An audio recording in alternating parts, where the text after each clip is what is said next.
오직 믿음. 마르틴 루터. 로마서 1장 16절에서 17절 말씀입니다.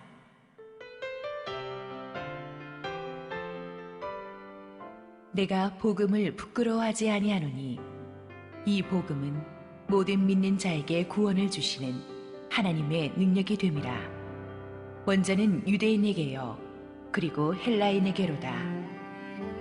복음에는 하나님의 의가 나타나서 믿음으로 믿음에 이르게 하나니 기록된 바 오직 의인은 믿음으로 말미암아 살리라 함과 같으니라. 할렐루야. 우리 하나님께 감사와 영광의 박수 올려드리겠습니다. 축복된 주일 예배 오신 여러분 모두에게 하나님의 축복이 넘치도록 임하기를 소원합니다.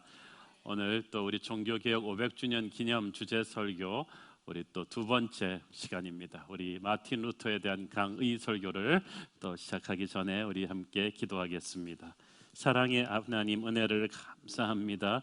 오늘도 부족한 종을 하나님의 영광 뒤에 감추시옵고 우리 성도들에게 꼭 필요한 하나님의 마음을, 말씀을 전해 주시옵소서. 예수님 이름으로 기도했습니다. 아멘. 중세 가톨릭 교회가 이 세상과 야합하면서 심각하게 타락하는 가운데서도 그나마 초대교회 그 사도들의 순수성을 지키려는, 사도행전적 교회를 지키려는 시도가 계속되었는데 그것이 바로 수도주의, 모나스티시즘입니다. 제국의 핍박이 끝나면서 순교자의 시대가 지나갔다고 느낀 많은 사람들은 그 대안으로 수도자의 삶을 택했습니다. 그들은 수도주의를 날마다 순교하는 것이라고 불렀습니다. 특별히 교회가 세속화되기 시작하면서 이 교회의 세속화의 염증을 느낀 사람들이 더욱 많이 수도원으로 몰려들었죠. 베네딕트나 또 토마스 캠피스 같은 기독교사의 길이 남을 경건한 인물들이 이 수도주의에서, 중세 수도원에서 배출되었습니다. 수도원에서는 청빈과 겸손 그리고 묵상하는 삶을 강조했으며, 또 중세기 1000년 동안에 그 지식 문명이 다 초토화되어 버렸을 때 수도원 수사들은 그래도 신실하게 성경 사본과 기독교 고전 등을 이렇게 필사해서 보관했습니다. 이런 수도원의 문서 정리 시스템이 아주 체계화되었고 탁월했기 때문에 이 시스템이 현대 서구 대학 도서관들의 장소 보관 시스템이 되었습니다. 성경 사본이 종교개혁 시대까지 살아남을 수 있었던 것은 바로 이 수도원 수사들의 수고 덕분이었습니다. 종교개혁의 서막을 장식했던 마르틴 루터는 바로 이 수도원 문화에서 배출된 인물입니다. 자, 여러분, 이 배너의 사진을 보시면 이 세 분이 이 종교개혁의 트로이카 삼두마차입니다. 이쪽이 마르틴 루터, 주잉글리, 칼빈, 이 세 사람을 가리켜 종교개혁의 삼두마차라고 하는데, 이 중에서 가장 먼저 종교개혁의 서막을 연 분이 바로 마르틴 루터입니다. 이분들의 사진을 보면서 여러분은 결코 사람의 외모를 가지고 그 사람의 영적인 인물의 크기를 판단해서 안 된다는 것을 알 수가 있죠. 마르틴 루터는 1483년 독일의 한 부유한 광산주의 아들로 태어났습니다. 원래 법률을 공부하던 법학도였는데 어느 날 친구와 함께 그가 22살 되던 해에 스토테른하임이라는 촌락으로 걸어가다가 폭풍우를 만났습니다. 천둥번개가 치면서 그만 앞서가던 친구가 즉사합니다. 너무 놀란 루터가 벌벌 떨면서 엎드려서 이렇게 말했습니다. 성 안나시여 살려주시옵소서. 살려주시면 제가 수도사가 되겠습니다.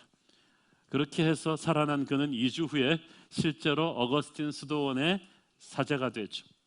루터는 굉장히 고지식하고 순진한 사람이었던 모양입니다. 수도원 수사들이 있었지만은 세상에 죄 없는 사람은 없잖아요. 그래서 대부분 이렇게 대충 타협하고 넘어가는 경우가 많았는데도 루터는 자기의 죄 문제로 심각하게 고민을 했습니다. 철저하게 수도원의 법규를 고지식하게 다 지키면서 자신을 자학하면서 수련하고 선행을 하고 죄 고백을 하면서 자기를 구원해보고자 노력했습니다. 금식하고 기도하고 노동하고 어떨 때는 겨울에 담요만 덮어쓰고 3일씩 금식하며 덜덜 떨면서 하나님의 영광 앞에 자신을 의롭게 만들어 보려고 노력했지만 갈수록 죄책감만 증폭되고 잘 되지를 않았어요. 자기가 필사적으로 금식하고 기도하고 수련해도 이 죄책감에서 벗어날 길이 없었던 그는 툭하면 선임사제에게 가서 고해성사를 했습니다. 너무나 사소한 일까지도 다 가지고 가서 고해성사를 하니까 이 선임사제가 제일 싫어하는 게 출근해서 루터가 자기한테 고해성사 오는 거였어요. 어느 날은 선임이 짜증을 내면서 말했습니다. 제발 나가서 제대로 된 죄를 하나라도 짓고 와서 그때 다시 나에게 고해성사를 하라고 했습니다. 그래도 또 오니까 선임이 루터에게 말했습니다. 제발 나에게 그만 오고 하나님을 한번 사랑해보라. 그랬더니 루터가 말했습니다. 난 하나님을 싫어해요. 루터는 그 당시 자신의 일기에 이렇게 썼습니다. 나는 죄인들을 벌하시는 의로운 하나님을 은밀하게 증오했다. 드러내지는 않았지만 나는 하나님에게 화가 나 있었다. 그의 하나님은 너무나 무섭고 너무나 거룩하고 너무나 멀리 계신 분이었습니다. 이 죄책감에서 벗어날 길이 없었던 루터는 1510년 가톨릭 사제들의 성지인 로마 여행을 통해서 뭔가 새로운 돌파구를 얻기를 원했습니다. 그런데 오히려 로마에 가서 기존의 로마 가톨릭 지도자들의 냉소적인 태도와 세속성에 충격을 받습니다. 더 시험이 들었습니다. 그러자 루터의 잊지 못할 은사인 스타우피츠 교수님께서 충고합니다. 루터, 성경을 공부해보게, 성경을 더 깊이 연구해보게. 그래서 루터는 성경을 깊이 연구하다가 성경학자가 되었어요.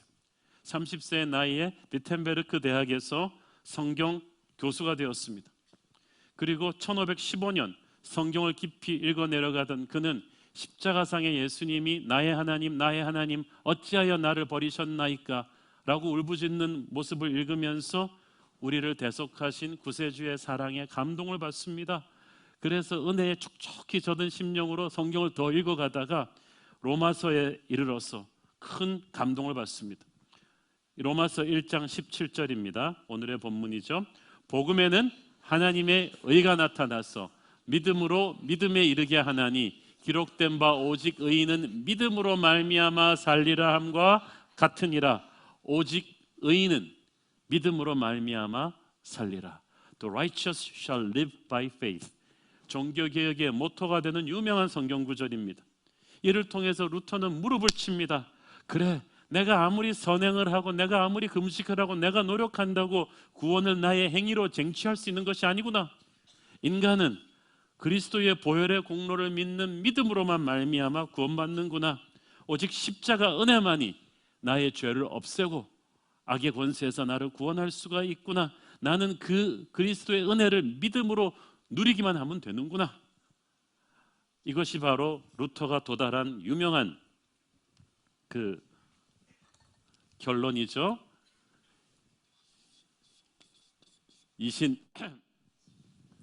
이신득이, 그러니까 righteousness by faith. 그래서 오직 믿음, 오직 은혜.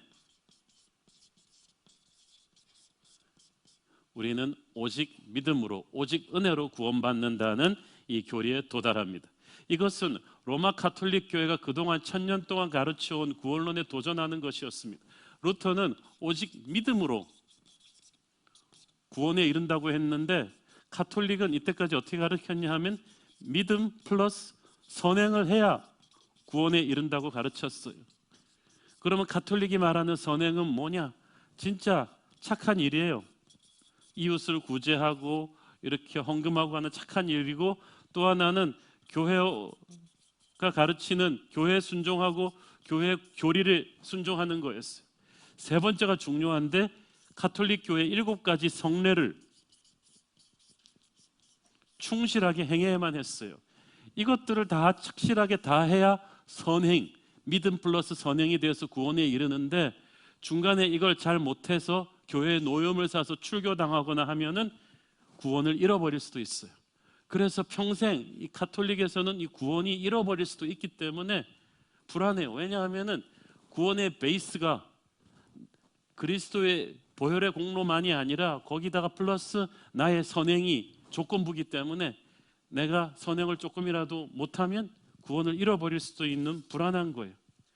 그래서 로마 가톨릭의 구원론은 철저하게 교황청의 권위에 사람들을 묶어 놓을 수가 있었는데, 루터가 이게 아니다, 우리는 오직 믿음만으로 구원받는 거다라고 함으로써 이 교리를 흔들어 놓은 거예요. 루터는 말했습니다. 우리가 선행을 함으로써 구원을 얻는 게 아니다. 우리의 선행은 구원을 쟁취하는 수단이 아니라 구원의 결과이다. 그래서 우리가 선한 일을 해서 선한 사람이 되는 게 아니고, 선한 사람이 되었기 때문에, 믿음으로 선한 사람이 되었기 때문에 선행을 할 수 있는 거다. 구원의 열매이지 구원의 수단이 아니다. 그래서 인간과 하나님 사이에 이 모든 것에 있어서는 가톨릭 교회의, 로마 가톨릭 교회의 중재가 결정적이었거든요. 가톨릭의 중재 신학이에요. 이게 필요가 없다는 거예요. 루터는 그냥 믿음으로 구원받는다. 루터가 세상에 본격적으로 드러나게 된 것은 저 유명한 95개 논제 사건을 통해서였어요. 이야기의 시작은 면죄부 판매였어요. 로마 가톨릭으로부터 개신교가 결별하게 된 계기죠. 16세기 초에 교황 레오 10세는 성 베드로 성당이라는 웅장한 성당을 건축하기 위해서 천문학적인 자금을 썼어요. 돈이 부족하니까 연옥 사상과 면죄부 판매를 박차를 가했습니다. 근데 독일 도미니크 스도회 요하네스 테첼이라는 교황이 총애하는 신복이 굉장히 독일 전역에서 면죄부를 잘 팔았어요. 이 사람이 좀 전문 약장사 같아가지고 면죄부를 어떻게 팔았냐 하면은, 여러분의 헌금 금전이 헌금 귀환에 짤랑하고 떨어지는 순간 연옥에 있는 여러분의 사랑하는 친인척이 삥 하고 천국으로 올라간다. 한 번 떨어지고 한 명 천국 가고, 이거를 계속해서 반복하면서 무지한 군중들을 현혹시켰어요. 그런데 그렇게 걷어들인 돈이, 문제는 로마에 있는 성 베드로 성당만 건축한 것이 아니고 대주교로 임명되기 위한 한 공작의 뇌물 자금으로 많이 흘러 들어갔어요. 당시 교구 사제이자 위텐베르크 대학 교수였던 루터는 이것을 알고 너무나 분노했습니다. 그래서 이것을 공적인 논쟁에 붙이기로 결심하고 1517년 10월 31일 자신이 가르치고 있던 위텐베르크 대학 성문에 이 95개의 논제를 써붙인 거예요.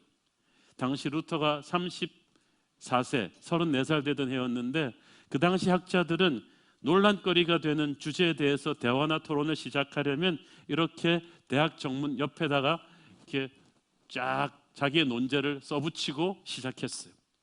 여기서 루터는 로마 가톨릭 교회의 세 가지 주요 정책을 비판했습니다. 면죄부 판매와 죄 용서에 관한 교황의 권위와 교회의 참된 보화에 관한 것이었어요. 루터는 이렇게 말했어요. 교황은 어떤 죄든지 사할 능력이 없다. 그러므로 교회의 면죄로서 인간의 죄가 없어지거나 모든 형벌로부터 구원받을 수 있다고 선전하는 면죄부 신학은 잘못된 것이다. 왜냐하면 교황청에게 그런 권리가 없고 오직 예수님에게만 그 권리가 있기 때문이고, 우리의 죄 문제는 오직 예수의 보혈로만 해결받을 수 있지 면죄부를 산다고 해결되는 게 아니다라는 거예요. 교회의 참된 보화는 구원에 대한 복음의 메시지이지 성인들의 선행이 아니다. 교황은 연옥에서 영혼들을 놓아줄 파워가 없으며, 그런 파워가 있다고 해도 사랑으로 공짜로 베풀어야 할 것이다. 그리고 교황은 베드로 성당을 팔아서라도 가난한 사람들을 구제해야 할 것이 아니냐. 루터의 95개조 논제는 루터가 생각했던 것보다 훨씬 더 큰 반응을 불러일으켰습니다. 처음 라틴어로 쓰여서 이렇게 올라갔는데 금방 독일어로 번역돼서 순식간에 대중에게 번져나갔어요. 왜냐하면 이미 독일 곳곳에서 로마 가톨릭 교황청의 횡포에 대해서 화가 나 있는 민중들의 가슴에 불을 당겨줬거든요. 게다가 1444년 루터가 이렇게 비텐베르크 논제를 붙이기 몇십 년 전에 구텐베르크의 인쇄기가 발명돼 가지고 이 루터의 논제는 독일어로 번역된 다음에 순식간에 독일 전역으로 번져나갔어요. 그래서 루터도 의도하지 않았던 것만큼 큰 파장을 불러일으켰죠. 요즘으로 말하면 트위터, 페이스북에 올렸고 실시간 인터넷 검색어 1위로 올라간 거예요. 그래서 역사학자들은 95개 논제가 게재된 이날 1517년 10월 31일을 종교개혁의 시작으로 보는 거예요. 그래서 1517년으로부터 500년 지난 2017년 올해가 종교개혁 500주년 기념주일인 거예요. 그러므로 참고로 올해는 독일로 성지순례 안 가는 게 좋습니다. 왜냐하면 전 세계 관광객들이 다 모이니까. 자, 이 비텐베르크 95개 논제가 올라가고 나서 로마 교황청이 발칵 뒤집혔습니다. 당장 루터로에게 로마로 와서 재판을 받으라고 명령했습니다. 그러나 루터는 로마로 가면 죽는다는 걸 알았어요. 그래서 독일에 있었어요. 그리고 계속해서 교황도 오류에서 벗어나 있지 않다고 주장하기 시작합니다. 사실 루터는 처음에는 교황이 이 사실에 대해서 정확하게 모르고 중간에 교황청의 중간 리더들이 부패하다고 생각했는데 그게 아니었던 거예요. 몸통이 바로 교황이었던 거죠. 루터는 교황청이 보낸 신학자들과 계속 논쟁을 하는데 2년 후인 1519년 존 에크라는 유명한 가톨릭 신학자가 와가지고 루터와 논쟁을 합니다. 이 신학자의 의도는 그거였어요. 어떻게든 루터를 논리적으로 잘 몰아넣어서 100년 전에 이단으로 순교했던 얀 후스랑 똑같은 주장을 루터가 하게끔 만드는 거였어요. 그래서 에크의 아주 간교한 그 토론 실력에 넘어가서 루터가 얀 후스와 똑같은 주장을 하게 되었어요. 그리고 루터가 말했습니다. 공의해도 실수할 수 있다. 교황청이 믿음의 군간을 세울 수는 없다. 믿음의 토대는 오직 성경 말씀으로만 세워져야 한다. 이것이 바로 마틴 루터 신학의 마지막 축인 오직 말씀.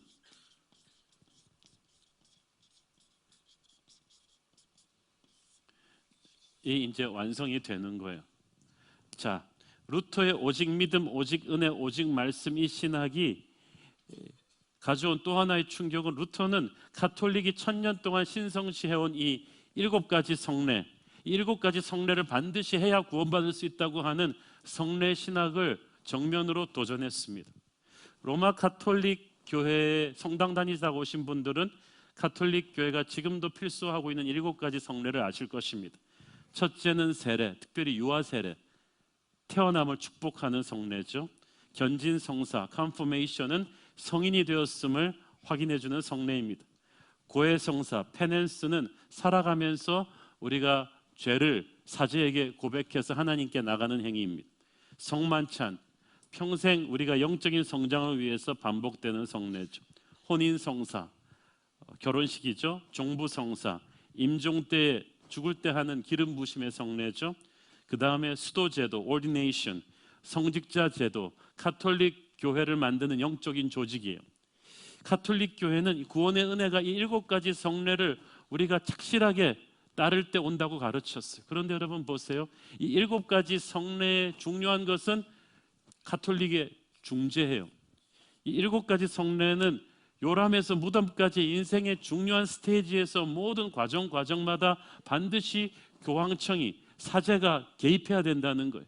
사제가 중간 브릿지가 돼서 하나님의 은혜가 너의 평생을 커버할 것이라는 것인데 교황청은 이걸 더 발전시켜서 그러므로 교회가 정치, 경제, 교육에도 관여할 자격과 의무가 있다고 믿었어요. 성례를 하면서 교회는 너의 삶의 모든 부분에 리더가 돼야 된다고 믿었던 거예요. 하나님과 사람 사이에 반드시 교회가 있어야 한다. 그런데 루터가 이것을 정면으로 뒤집었어요. 모든 크리스찬들은 오직 믿음으로 하나님께 나갈 수 있기 때문에 사제의 중재가 아닌 우리 모두가 왕 같은 제사장으로 주님 앞에 직접 나갈 수 있다. 그래서 여기서 개신교의 유명한 만인 제사장론이 나오는 것입니다. 사제의 중보를 통해서만 하나님께 나갈 수 있는 성례 제도는 잘못된 것이다. 그래서 이 7가지 성례도 다시 정리해야 된다. 진짜 그 권위를 인정받고 싶으면 오직 우리 주 예수 그리스도께서 직접 제정하신 성례만 진짜 성례다. 예수님이 직접 제정하신 것은 성만찬과 세례밖에 없어요. 그래서 그 2개만 킵하고 나머지 5개를 이제 버린 거예요. 그래서 오늘날 우리 개신교에서는 이 2가지만 성례로 지키는 거예요. 그러나 가톨릭은 그 7가지를 지금도 다 지키고 있죠. 루터는 세례와 성만찬 외에 다른 5가지 성례는 우리 주님의 권위가 뒷받침하는 것이 아니라 인간이 만든 전통의 산물이라 하면서 정식 성례에서 제외시킵니다. 그래서 루터는 1000년 동안 지속해오던 로마 가톨릭의 교회론을 정면으로 부정한 거예요. 자, 이 루터의 도전에 격분한 교황 레오 10세는 칙령을 발표합니다. 칙령의 제목은 오 주여 일어나소서. 멧돼지 한 마리가 주님의 포도밭을 짓밟고 있습니다. 멧돼지, 교황도 너무하죠. 이분이 어떻게 멧돼지를 닮았습니까? 그래서 이 마틴 루터를 멧돼지라고 칭하면서 교황은 흥분했습니다.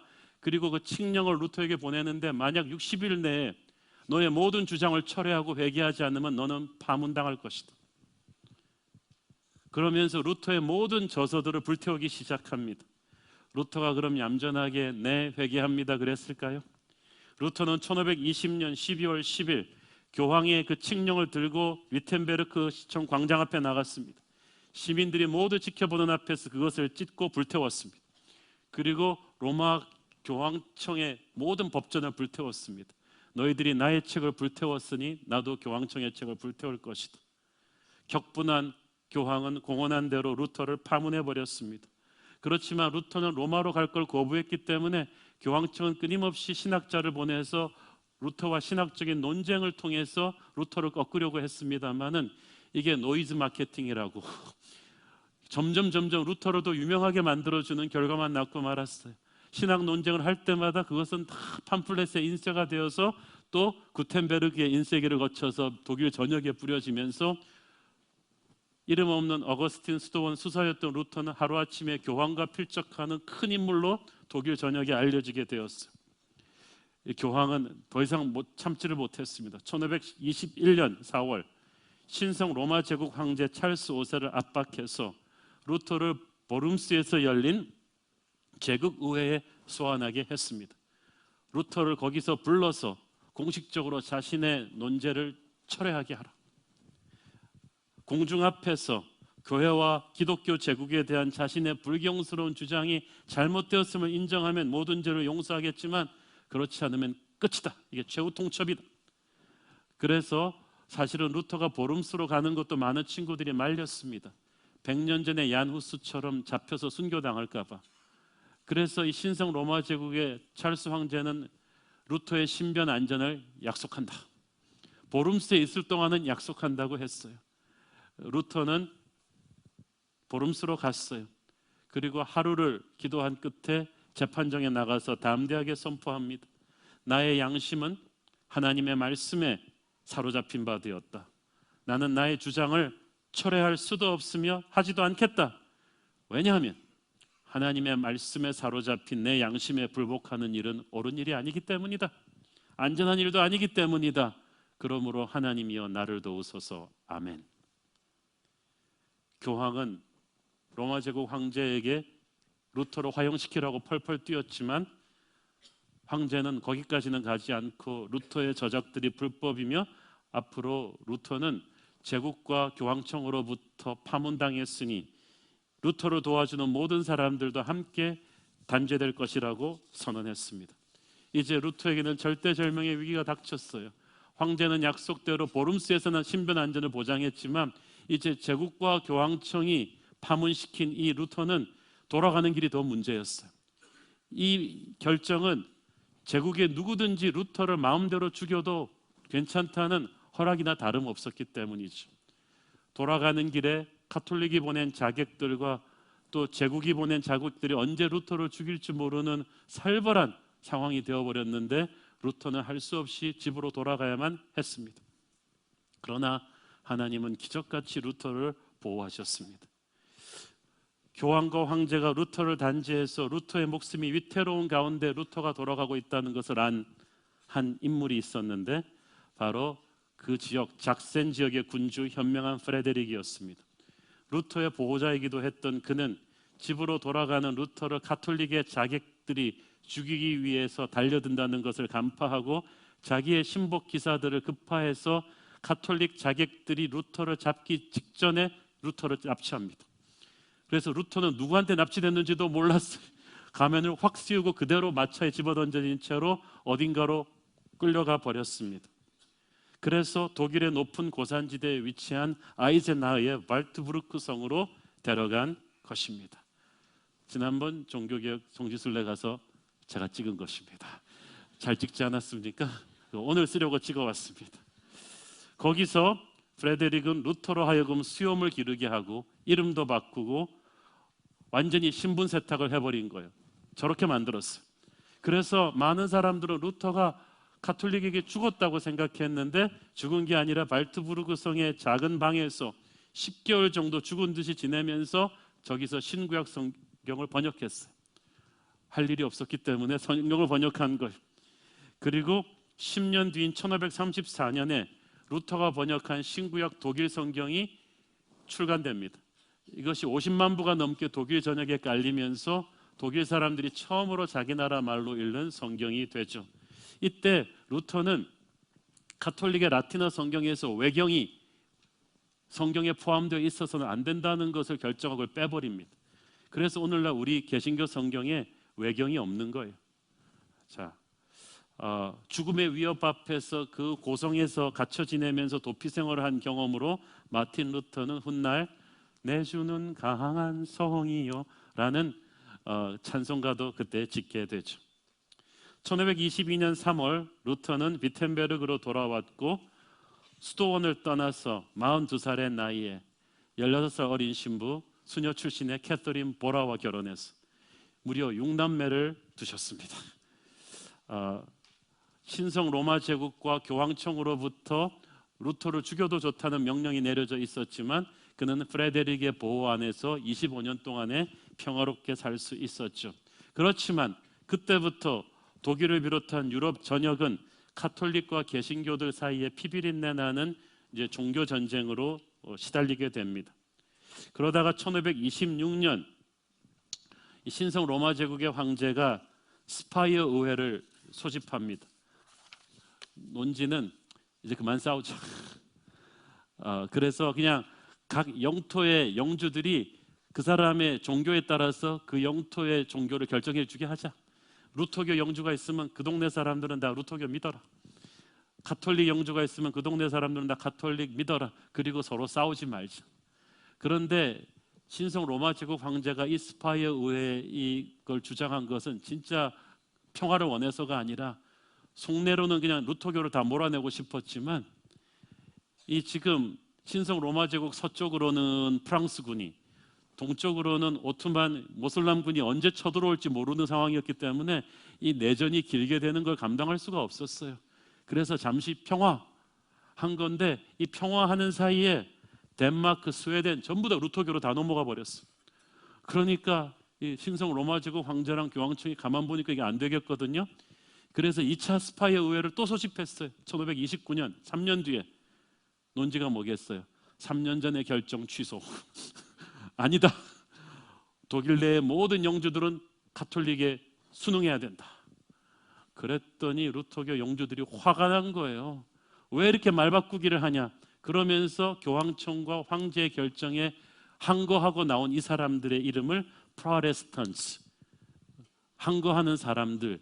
그래서 이 프로테스탄트라는 영어 그 말이 훗날 개신교를 상징하는 말로 쓰이게 된 것입니다. 자, 여기서 잠깐 우리가 숨고르기를 합시다. 루터가 신성 로마 제국 황제와 이 교황청의 무서운 칼날을 피해서 살아남을 수 있었던 이 이유가 있어요. 왜냐하면 그냥 하나님의 은혜라 그러면은 우리가 조금 역사를 보면서 은혜가 그럼 구체적으로 어떻게 왔는가? 하나님께서 아주 절묘하게 역사의 바람을 일으키셔서 루터를 보호하셨습니다.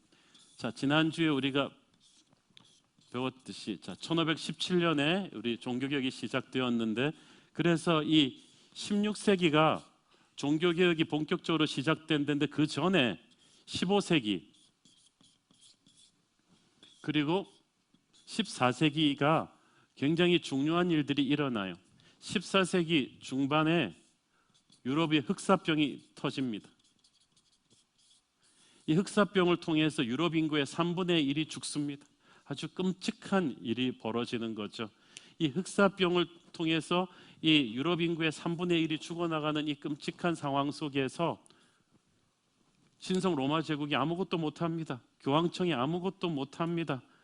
그러면 그때 뭔가 한 사람들이 누구냐 하면 지역 영주들이에요. 지역 영주들이 발벗고 나가서 이 백성들의 삶을 돌보기 시작하는 거예요. 그런데 이 지역 영주들이 제일 싫어한 게 누구냐 하면은 하는 건 없으면서 세금만 받아 챙기려고 하는 거대한 신성 로마 제국, 그 당시 유럽 전역을 장악하고 있던 신성 로마 제국과 그들과 정교 유착되어 있던 교황청이었어요.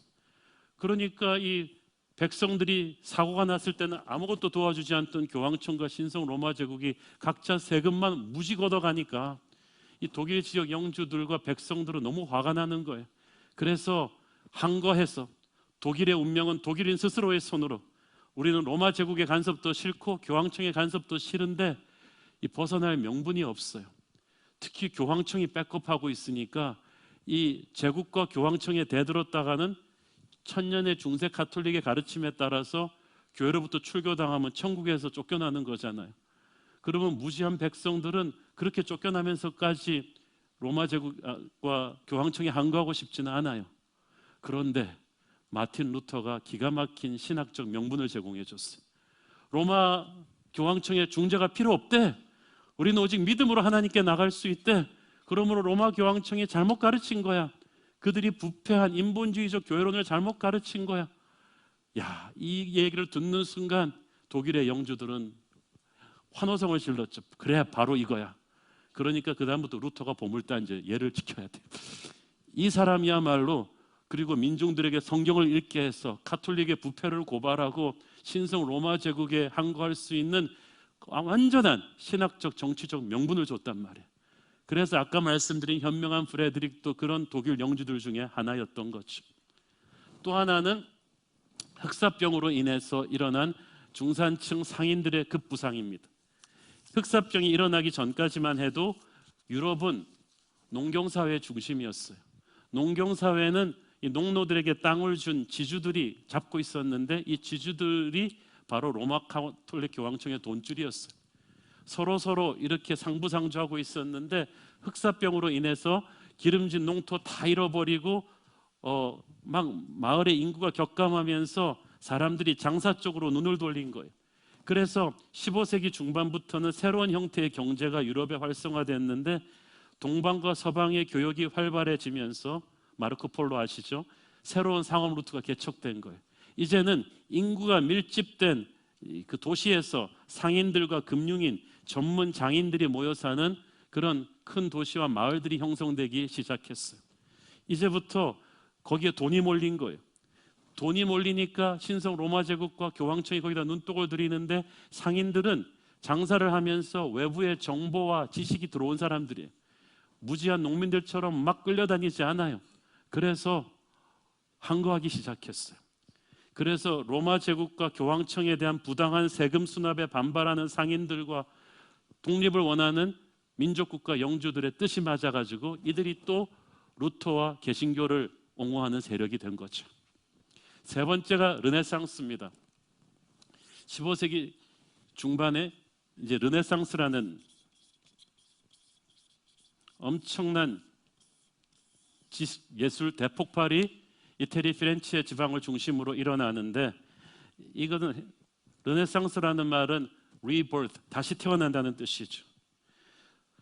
1000년 동안 중세기의 그 신성 로마 제국과 교황청이 억누르고 있던 전통과 지적인 권위를 걷어내고 고대 그리스와 로마의 그 문명을 새로 재발견하죠. 그래서 고대 그리스어, 히브리어, 라틴어를 다시 연구하고 그때 자료들을 다시 번역해서 지식인 예술에 다 활용하자는 그 운동이 폭발하기 시작합니다. 그리고 1444년에 구텐베르크의 인쇄기가 나오면서 이 르네상스 학자들의 고전 연구와 이런 지적 활동들이 막 번역돼서 또 대량 출판돼서 유럽 전역에 퍼지기 시작합니다. 이 토양을 딛고 루터의 종교개혁과 독일어 성서개혁 번역이 나온 거예요. 그러니까 하나님께서 종교개혁이 일어나기 벌써 100여 년 전부터 유럽의 이 루터교와 이 개신교의 바람이 일어날 수 있도록 준비를 시켜주셨던 거예요. 역사의 주관자이신 하나님의 섭리가 놀랍지 않습니까? 자, 루터는 그때까지 사람들의 가슴을 억누르고 있던 네 가지 중요한 이 질문에 대해서 회답을 제시했고, 이들을 하나하나 살펴보면 오늘날까지도 개신교 신학이 루터에게 얼마나 큰 빚을 지고 있는지를 알 수가 있습니다. 첫째, 인간은 어떻게 구원받는가? 가톨릭은 행위를 강조했어요. 선행을 해야 된다. 7가지 성례를 해야 된다. 그러고도 구원을 보장할 수가 없다. 그러나 루터는 오직 그리스도의 은혜를 믿는 믿음으로 우리는 구원받기 때문에 우리의 행위가 구원의 조건이 아니기 때문에 이 구원을 잃어버릴 수는 없다고 가르쳤어요. 그러므로 하나님의 은혜를 사람에게 중지해 주는 면죄부나 속죄, 가톨릭의 여러 가지 성례들은 의미가 없다는 거예요. 루터가 아니었다면 우리는 지금 다 그거 하고 있을 거예요. 두 번째, 종교적인 권위는 어디서 오는가? 눈에 보이는 로마 가톨릭 교황청이 아니라 성경에 근거한 하나님의 말씀이다. 인간의 전통은 필수적이지 않다. 그래서 이 권위를 위해서 우리는 자기 나라 말로 번역된 성경책을 모든 성도들의 손에 쥐어주는 것이다. 예배도 그래서 가톨릭 미사처럼 라틴어로 드리는 것이 아니라 그 나라 사람들의 언어로 드려진다. 모든 사람은 중재자 없이 하나님께 나갈 수 있다. 그래서 루터가 아니었다면 로마 가톨릭 교회 성당 예배는요, 이 미사, 이 성만찬단을 중심으로 돼 있어요. 라틴어로 모든 걸 진행합니다. 우리가 지금 그러고 있었을 거예요. 그런데 이제 성만찬단이 아니라 하나님의 말씀이 있는 강단이 예배당의 중심에 놓이게 되고, 그리고 성례가 아닌 하나님의 말씀 선포가 예배의 핵이 되고, 모든 사람이 중재자 없이 하나님께 나가서 다 직접 기도할 수 있는, 안 그러면 여러분이 다 저한테 와가지고 하나님은 고해성사를 하셔야 돼요. 그게 아니고 본인이 직접 왕같은 제사장이 되어 주님께 기도하고 말씀으로 은혜 받을 수 있게 되었다는 거예요. 세 번째, 교회란 무엇인가? 사람들이 교황청의 권위에 도전했다고 해서 루터가 마치 반교회주의자인 것처럼 생각하는데 그렇지 않아요.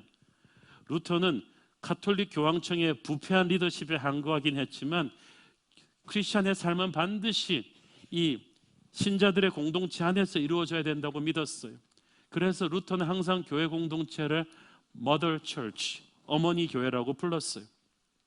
루터에 의하면 교회는 로마 가톨릭이 말하는 수직적인 성직자 계급 조직이 아니고 그리스도를 믿는 신자들의 공동체이다라고 했어요. 교회 안에서 우리 모든 지체들은 서로를 목양해 줘야 된다고 가르쳤습니다. 늘 서로를 위해서 기도해주고 사랑해주고 인도해주는, We have to be a minister to each other. 우리가 서로에게 성직자가 되어줘야 한다. 그래서 가톨릭에서는 성직자를 그 당시 클러지, 성직자라고 했는데 이제 루터 때부터 목회자, 미니스터, 파스터, 목사로 이제 호칭하게 된 거예요. 개신교 교육자들은 결혼을 하고 이제 가정을 가지게 되었어요. 네 번째로, 크리스천의 삶의 핵심은 무엇인가? 가톨릭에서는 성직이 가장 거룩한 부르심이라고 했지만 루터는 어떤 분야이든 간에 하나님의 사람이 하는 일이 다 거룩하다고 했어요. 성직이건 세상의 직업이건 어느 것이든 상관없이 다 거룩하고 중요한 일이라고 했습니다. 모든 성도는 성직자든 평신자든 상관없이 다 주님의 일 앞에 있어서 평등하다. 왜냐하면 우리 모두 똑같은 자격과 방법으로 주님 앞에 나가기 때문이다. 성직자와 평신도의 차이는 그러므로 누구 일이 더 거룩하냐가 아니고 각자에게 주어진 은사와 열정이 다를 뿐이라고 가르쳤어요. 성직자가 말씀을 전하는 부르심이라면 이 평신도는 집을 짓고 그림을 그리고 물건을 만들고 음악을 연주하는 부르심을 받았다. 그러므로 어떤 일이 다른 일보다 더 거룩한 것이 아니다. 엎드려 마룻바닥을 닦는 하녀도 보좌에 앉아있는 교황과 똑같이 하나님의 뜻 안에 있는 사람이다 라고 가르쳤어요. 지금은 우리가 당연시 여기고 있는 이 개신교 신학이 이 마틴 루터의 손에 의해서 그 틀이 놓여지게 된 것이죠. 종교개혁의 신호탄을 쏘아 올린 마틴 루터, 그는 사실 아주 소심하고 평범한 독일의 한 수도사였을 뿐입니다. 그러나 하나님의 손에 붙들리니까 저 무서운 천년의 로마 가톨릭의 아성을 뒤흔드는 놀라운 역사가 그를 통해 이루어지지 않습니까? 지금도 그래서 루터가 활약했던 비텐베르크 시청 앞에 가보면 이 보면은 이 지구본 하나가 놓여 있어요. 저 큰 지구본 있죠? 그것은 비텐베르크에 시작된 이 종교 개혁이 전 세계 역사를 바꾸는, 지구를 바꾸는 놀라운 그 폭풍의 핵심이었다는 것을 보여주는 것입니다. 루터가 주창한 오직 믿음, 오직 은혜, 오직 말씀은 오늘날도 교회를 새롭게 하고자 하는, 사도행전적 교회 정신으로 돌아가고자 하는 모든 성도들이 붙들어야 할 영적 기본기인 줄로 믿습니다. 기도하겠습니다. 사랑하는 아버지, 은혜를 감사합니다. 우리가 당연시 여기고 있는 우리의 이 오직 믿음, 오직 은혜, 오직 말씀의 이 신학이 그냥 공짜로 주어진 것이 아님을 알겠습니다. 그 어둡고 캄캄하던 시절 죽음의 위협과 싸우면서 이 믿음의 신학을 앞세웠던 루터의 그 정신을 우리도 본받게 하여 주옵소서. 오직 믿음으로, 오직 믿음으로 일어나는 우리가 되게 하여 주옵소서. 예수님 이름으로 기도했습니다. 아멘.